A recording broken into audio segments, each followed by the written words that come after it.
Once, in the serene hills of ancient India, the Buddha was teaching his disciples about the nature of suffering and the path to enlightenment.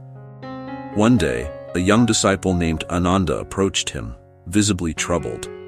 "Master," Ananda said, "I feel overwhelmed by the burdens of life. I strive to find peace, but every time I think I'm making progress, new challenges arise. How can I find true happiness?"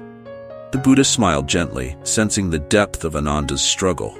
He gestured for him to follow and led him to a nearby river. The water flowed steadily, its surface shimmering under the sun. "Tell me, Ananda," the Buddha said, "what do you see?" "I see a river," Ananda replied. The Buddha picked up a small stone and tossed it into the water. It created ripples that expanded outward. "Observe the ripples. They spread and eventually fade. Life is like this river. It flows constantly, and challenges will come and go like these ripples." Ananda watched intently as the ripples began to diminish. "But Master, what if the ripples are overwhelming? What if they don't fade?" The Buddha nodded thoughtfully. "Let me show you something else."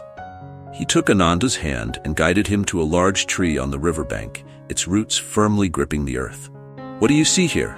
"A strong tree," Ananda replied. "Indeed," the Buddha said. "This tree has weathered many storms. Its roots dig deep into the ground, allowing it to stand firm. The wind may bend its branches, but it does not break." Ananda began to understand. "So I must find my own roots?" "Exactly," the Buddha said. "You must cultivate inner strength and resilience. Challenges will come, but they are opportunities for growth. By embracing them, you learn and become stronger." "But how do I do that?" Ananda asked, feeling a flicker of hope. "Practice mindfulness and compassion," the Buddha instructed.